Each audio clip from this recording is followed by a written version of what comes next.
Christmas with the baby is an absolutely magical time, but knowing how to get your baby to sleep over Christmas can come with its difficulties. Now, of course, we want everything around Christmas to be absolutely magical, and if this is your first Christmas with your baby, then it is even more special. So trying to optimize everybody's sleep, I think, is really important. Now, obviously, Christmas comes with its disruptions. You may be visiting family, you may have family visiting you, you may be travelling. There are a million reasons why routines and rhythms might go out the window, but that's where I wanted to start today. It is trying to maintain some regular rhythms and patterns to your day with regular wind down times and keeping an eye on those normal wake windows and keeping an eye on those sleep cues for your baby, even on those overstimulating days. This will really help. Our little ones are very sensitive to their rhythms and their routines. So if we completely throw everything out of the window, then it is going to throw them and make them feel a little bit on edge and unsure. And this is where you'll quite often see little ones being fussy, even though I don't think they really are fussy, and wanting a little bit more closeness with their main caregiver. Now that is absolutely fine, and you can lean into that and enjoy the cuddles. Do not feel pressured to pass your baby around to family. Yes, everyone will want to see your baby, but if they are feeling a little bit on edge, or you are, then there is nothing wrong with keeping those baby cuddles for yourself and asking them to politely respect your boundaries with that.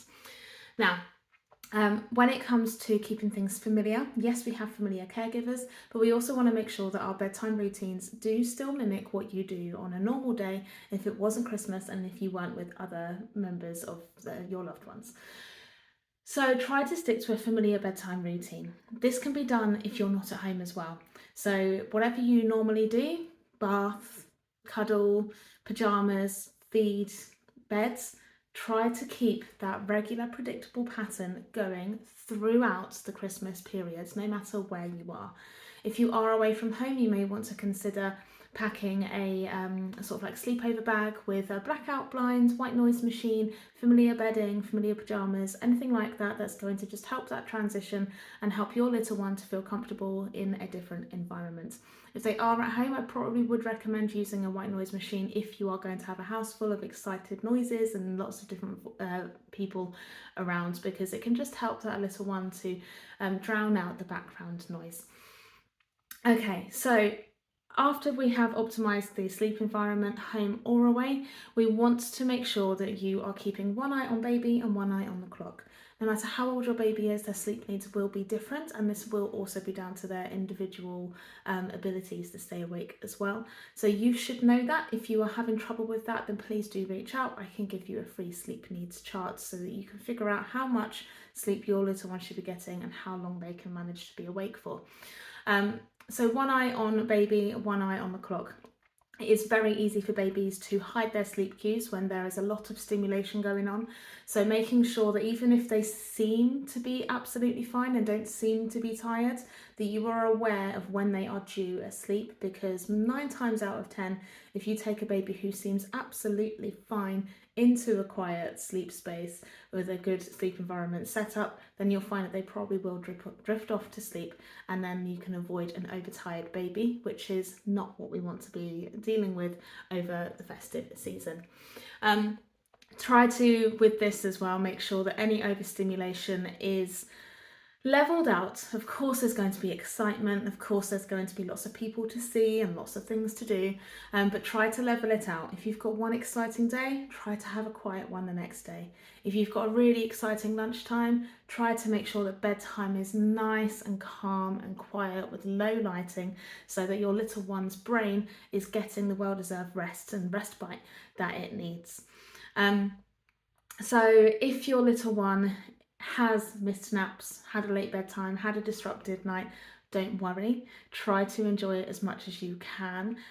Everything can be fixed after Christmas. However, making sure that you have a sort of go-to, a bit of a plan to your day, will definitely help.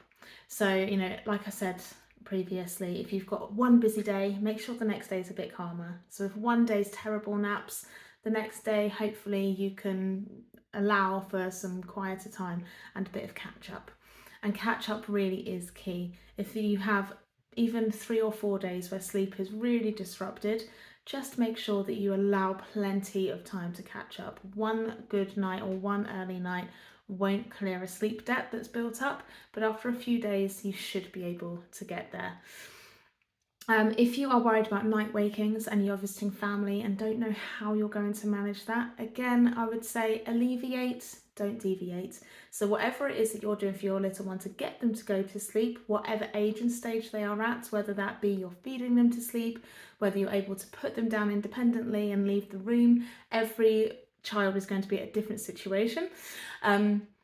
But make sure that you try to replicate that. If they are struggling, give them a little bit more, but don't completely throw your own rule book out of the window. Try to keep things within your loving boundaries fairly familiar. So for example, if your little one is used to having a nice cozy cuddle until they're almost asleep, then you might need to, for a couple of days, actually get them to go to sleep in your arms and then transfer them. But the important thing is that once life has resumed back to normal, those boundaries are back to normal as well. So alleviate, but don't completely deviate. And if you're staying with family and are worried about night wakings, don't worry. They know you have a baby. They know what the deal is. And just talk to them about what little one's regular routines are like and make a plan and stick with it. Are you going to feed baby in the bedroom that you're staying in? Are you going to need to take them into a lounge? Make a plan and communicate that with the family so that they know what to expect, and they can always put some earplugs in if need be. We cannot force a baby to be quiet through the night, and nobody should be expecting you to. So please don't worry about waking up any family members with night wakings.